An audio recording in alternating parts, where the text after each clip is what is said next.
Cherie, you've had a very interesting and colourful life which you have documented in your own book entitled Speaking for Myself, My Life from Liverpool to Downing Street.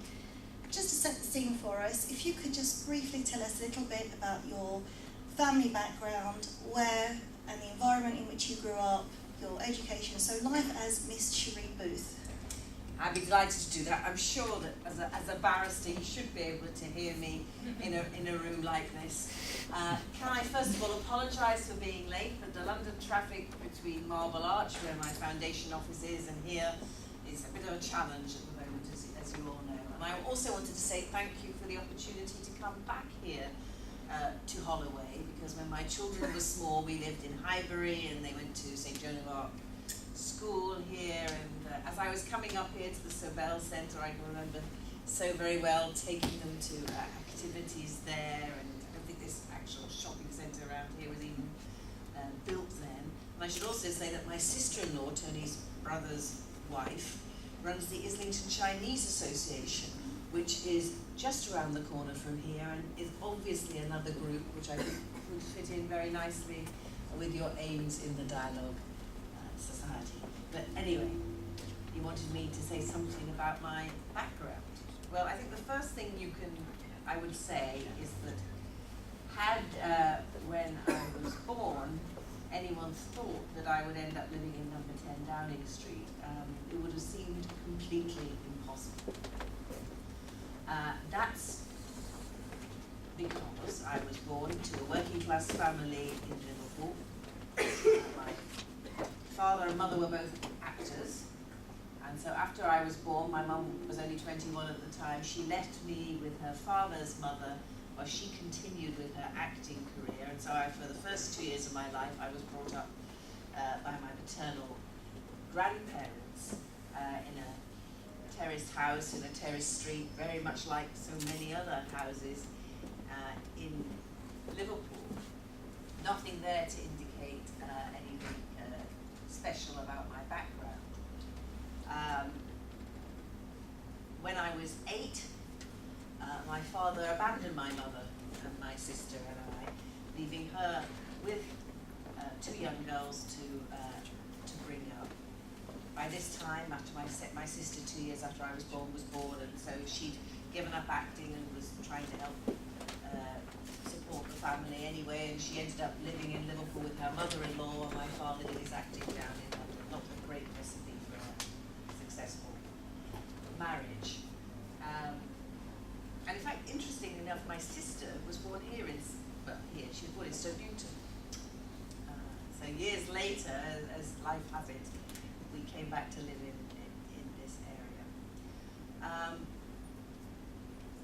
So for my mother, in 1962, in a Britain that was still very much, and some of you all seen the stuff about the Queen's Jubilee, it is not 10 years after she takes the throne, still a pretty conservative society. There was no such thing as no-fault divorce at that time, so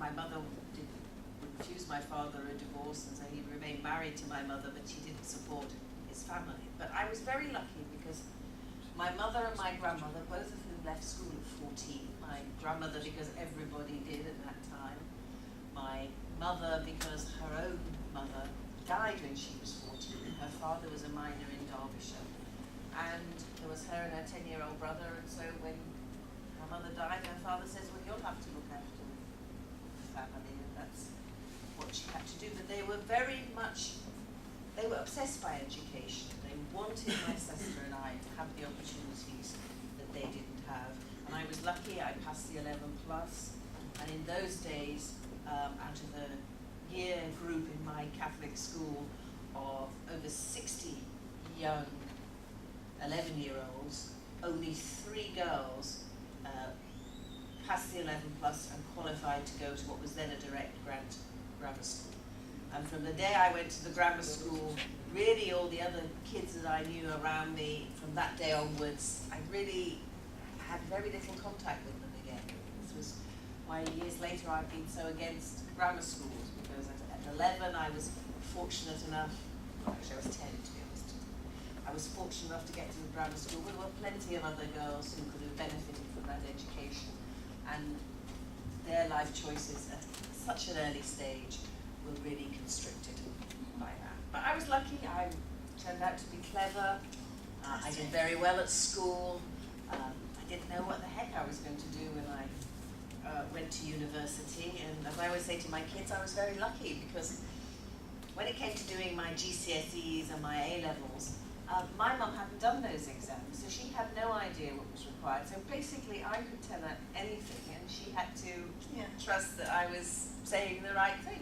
And to be honest, I was, because the one thing I knew was that if I wanted to make progress, I had to be better than everybody else, because otherwise no one was going to be interested in a working class girl from Liverpool. And you did fantastic in your A-levels with first grade results, and you moved down from Liverpool to London. To the LSE. Yes, where you studied law at the London School of Economics, and you were the first member in your family to go to university.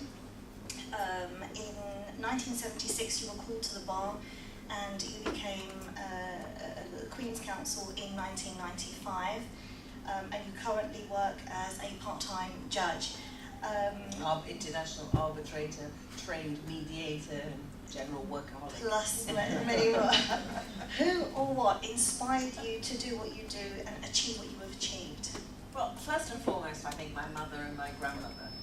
And throughout my life, it's always been a theme, which has been about enabling women to fulfill their potential.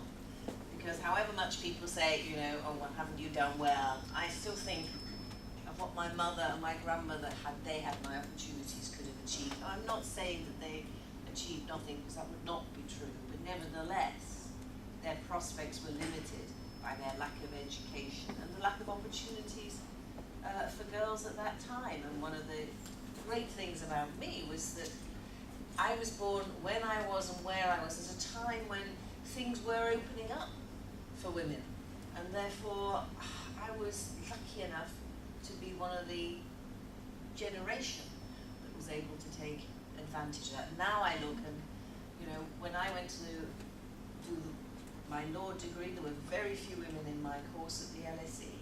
When I went to do the bar course, that year I was called to the bar. That was the first time the number of women called to the bar went above 10%. So you actually different now. My daughter's you entered the legal profession in the 1970s in a very male-dominated profession, which is probably more so than it is now. Definitely. Now I was going to say the students, 50% of the students in my daughter's class, because she's now wanting to be a barrister and she's taking her exams as we speak, are women. And when they look around, when I did my first did my work experience as a barrister, you know, I wouldn't see a woman in court. I wouldn't see another woman in court, except for, and this would sometimes happen to me when I go, and they come up to me and they'd say, "Are you the secretary?" Because they wouldn't assume that as a woman that, you know, I could possibly be the advocate. Also, I was only 21 because I was very precocious at school. I was put up a year, and, you know, and I looked about 12, and so I'm perhaps not surprised that people were thinking I couldn't possibly be representing What people. other difficulties and barriers did you encounter and had to overcome during both your personal and your professional life? Well, I think that the other thing, coming from a non-traditional background, is difficult. Nobody in my family knew any lawyers, and so they had no idea what to do and how to behave. And I think sometimes when I first came into that social media with my Liverpool accent, which as you can see I don't have anymore, I was a bit gauche, and maybe I sometimes said the wrong things. No one told me, for example, that I shouldn't really challenge what some of the senior barristers said. So I was working on a case with the head of chambers, that's the person who runs the chambers, and he was seeing a client, and he made us remark about the law, which I knew was wrong. So I said, "Oh no, that's not right, it's like this." Well, I mean, you know, that didn't work very well. I mean, he didn't say anything at the time, but he made it very clear to me afterwards that that's not what I was supposed to do. I suppose I should have realised that, but no one had ever told me up until then. I knew if I put my hand up in the front of class and gave the right answer, people would always say, "Oh, well done."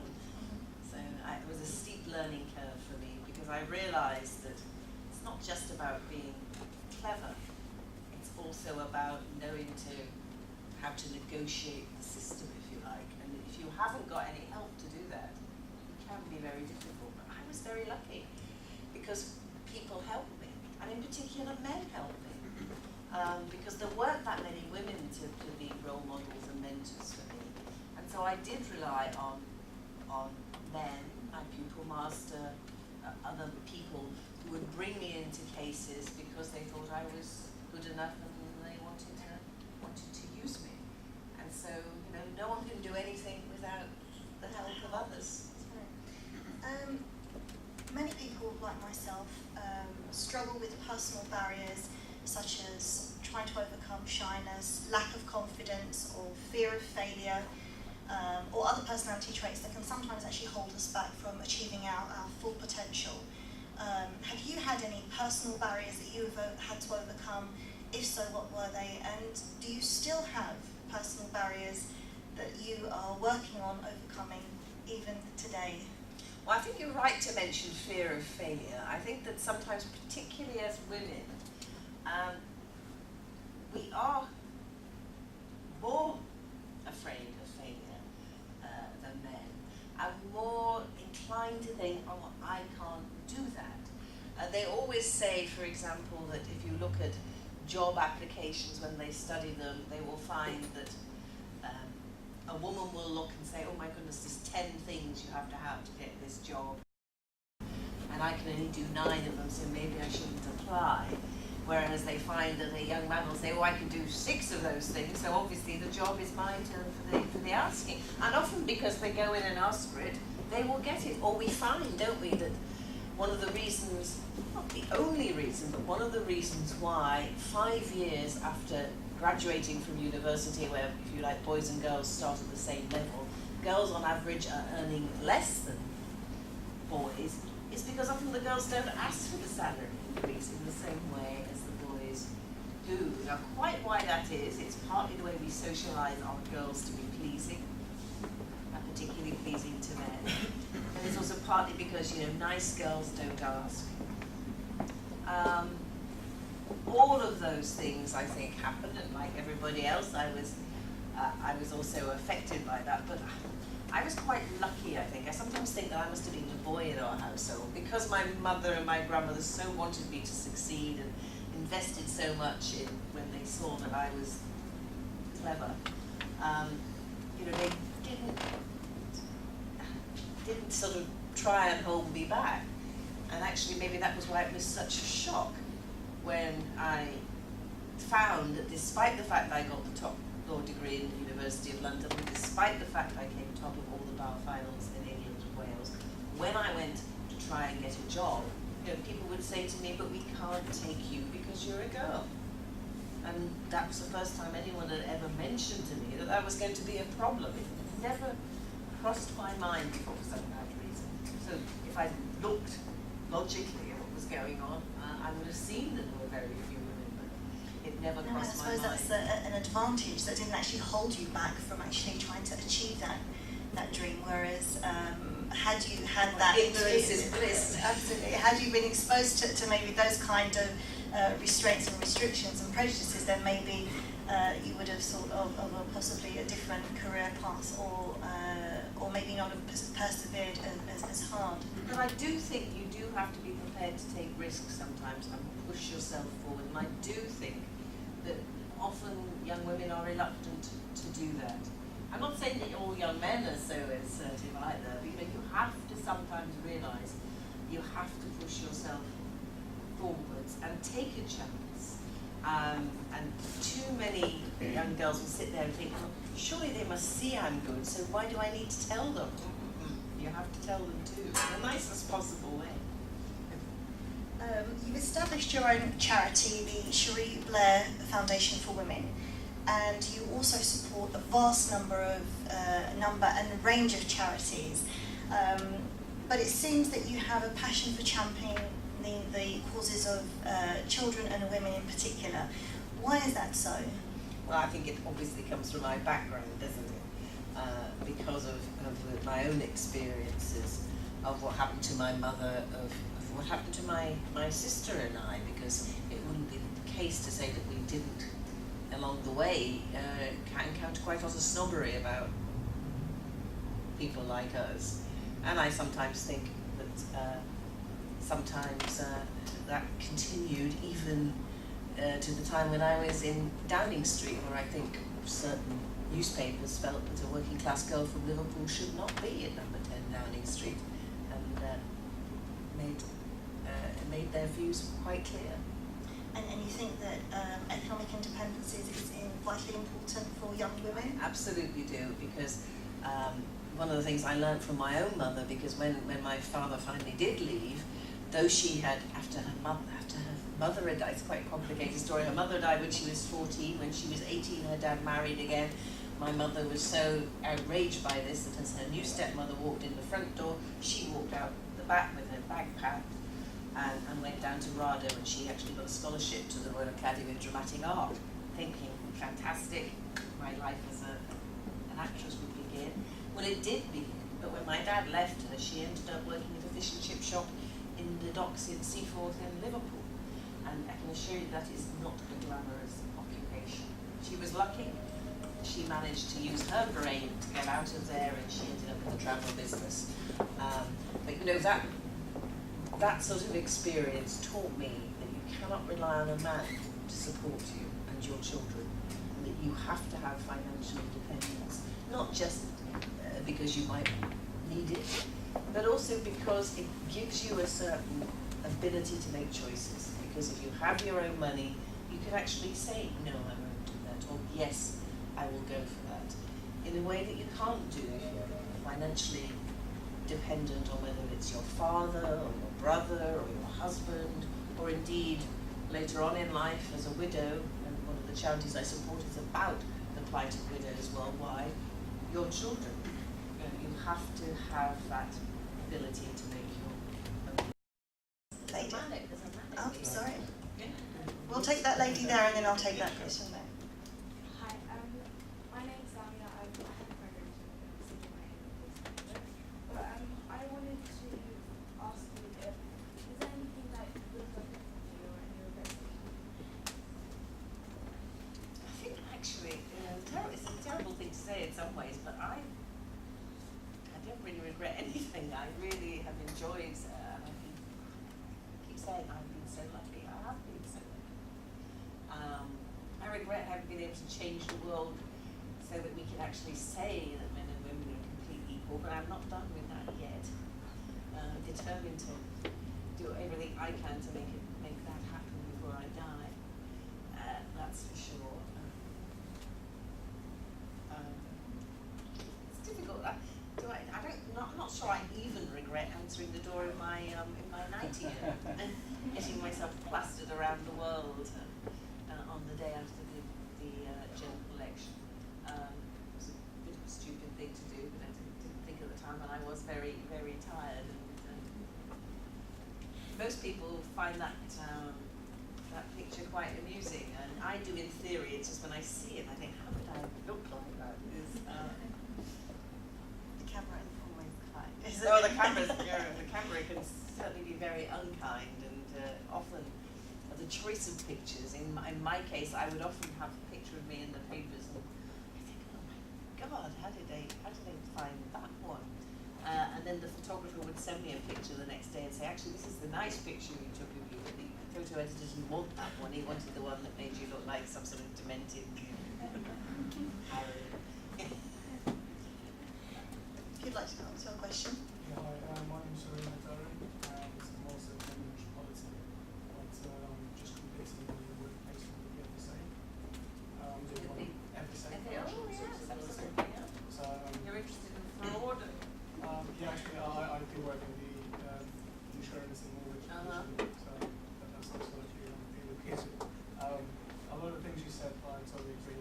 I think some of the barriers that I've had, like you said, you came from the north and the language barrier. I came from Afghanistan, I can speak the language, so no one can understand me. Well, the question I have. Well, we certainly can now. Okay. The question I have, you said that you do a lot of work with women and children. In the UK, what kind of work do you usually do with children in terms of, is it schools or is it college? Well, in my foundation actually works outside of the UK. Okay. And I do that, and I'm also actually the chancellor of something called the Asian University of Women, which is based in Chittagong in Bangladesh, and one of the biggest groups of girls at that university actually come from Afghanistan. It's a place obviously I'm very interested in. But when I was in Downing Street, and still I am patron of a number of UK organisations, which was one of the reasons why I didn't want to do a UK organisation, because I didn't want to sort of cut across the work charities I was already working with. So, for example, I was president of Bernardo's for 6 years, where we worked obviously with children under disadvantages of various kinds. I'm still president of Scope, which is a cerebral palsy charity, which a lot of its work was with children, though a lot of it also is with young adults and indeed people with disabilities of all ages. Women's organisation, I'm patron of Refuge, which is a charity, the international charity for battered women.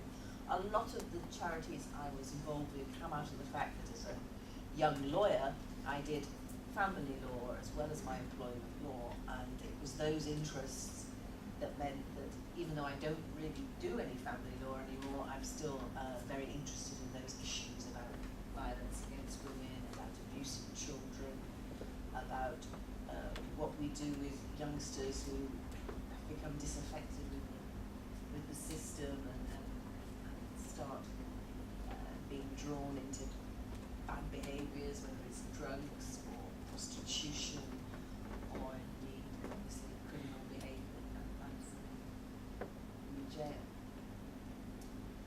I'm just going to take 2 more questions. One there, please. Hi, I'm Cherie. I just wanted to ask, obviously you've had a very successful life and you've done a lot of things, but at the same time you were a full-time, I don't know if you're part-time now, but you obviously was full-time. Well, I've still got one Yeah, at you've still home, got one, that's for sure. quite young. And obviously with First AD, and how did you manage that? Especially you was a wife as well, you was a mother, and you said It's a difficult juggling act. It absolutely is, and most of the time you spend your life thinking I'm not being as good as I should be in my work because I'm worrying about my family, and I'm not being as good as I should be with my family because I'm worrying about my work. And again, I think there's this tendency for women to always kind of think, I'm not good enough. And yet it was difficult. It was particularly difficult in the early years with 3 children under 5, which I had at one time, still trying to make a career at the bar. But all the time I was doing that, of course, I was lucky because I had help. I had the help of my mother, who though she was working herself would help at the weekends. I had the help of my husband, who actually was really supportive. And I was lucky enough to be able to earn enough money that I could actually get good quality childcare for my children. I still have. I didn't anticipate when my eldest son Ewan was born 28 years ago that I would still be living with a nanny in my house 28 years after. That wasn't necessarily in the plan. But when I used to think, oh, poor me, how am I going to cope?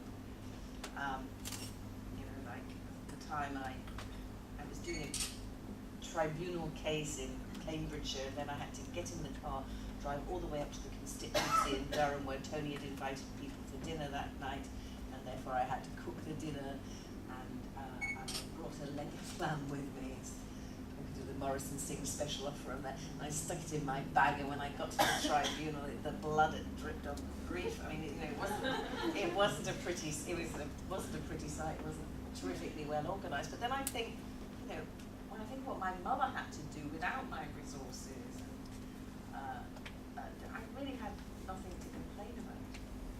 And actually, you know,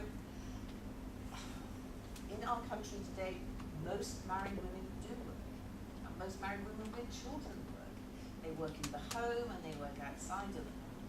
And the vast majority of them are not as well off and as fortunate as me, and they do a fantastic job too. So I think actually I have very little to complain about. I think as a parent, it's impossible to be part-time, not even full-time, but overtime. No, absolutely. They still are. They still ask me questions in their 20s, thank God. The thing that I would hate more than anything is that my children weren't to talk to me about whatever the issues are that are worrying them. That would be for me a great failure. And you know, whatever else happens, my biggest achievement I think is, you know, my family, because that's what matters in the end, isn't it? But it's not enough. And as women, it's not just enough to live through our families. We need to actually live for ourselves too and achieve our potential. And that's the best possible example you can give. And actually that's true for men. And in fact, I often think for men, the challenge is for women to actually allow them to care about their families and to acknowledge how important it is for a family to have a father that actually makes a contribution, cares about the family. You know, someone who has seen my children benefit from having a father there for them at a time when my father was very much, he would come in and out, it's for sure. But you know, he wasn't the most reliable for us. I'm just going to take one more very quick question before we finish. Yes. Thank you. What advice would you give to young audience here who wants to be journalists? And do you trust British media in general in terms of the culture, values, what needs to change? Somebody who's had a lot of engagement with the media. Well, I think that I think we have to remember how lucky we are to have a free press, because you go to places where you don't have that, and where the information you're given is controlled by forces who only want you to know as much as they do want you to know. However, I think it's clear from the Levinson inquiry that there are things that could be improved in our press. And I for one believe that I come from a profession, the bar where once upon a time we self-regulated, and there was a lot of resistance to the idea that the barristers and indeed the judges should be accountable to not self-regulation but regulation from the outside. You know, but we've managed to live with that. You know, politicians live with that. Even estate agents have a body that has some teeth. And I know some really great journalists who have real integrity and believe in what they're doing. But I also think that though journalism is a profession, it doesn't have that standard-setting body that our standard board works for us. You know, so if we do something as a professional barrister, something when a member of the public makes a complaint, we are actually held to account. You know, journalists, I know some journalists who have, indeed I've challenged them about it, who've written things about me that they know aren't right. But there's no way of holding them to account unless you have to have a lot of money and want to sue them, and even then, is it worth the capital? So I think that journalism is a great profession, and there are plenty of people who do it really well. There are people who have done it badly, like photographing, harassing innocent people whose lives have been set into turmoil because of what's happened, the tragedy in the family. And everybody needs to have standards which they can both aspire to and keep to. Is there any last final remarks or pieces of advice you'd like to give our audience?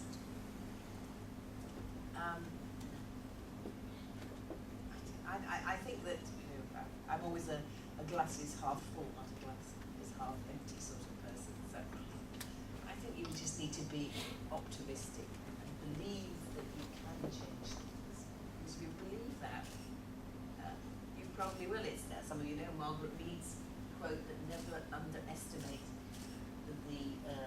necessity of a group of committed people to change things. She says it's probably the only thing that really does change things. So individually you can change your life. As a group you can change the lives of others. It's just a question of believing in that and getting involved. Oh, Cherie, Don't let them put you down. thank you so much for being here this evening with us and for sharing your story and giving our audience wonderful tips and advice in their journeys to come, and for sharing your inspirational story with us as well. So if I could please invite our audience to give our guests a round of applause.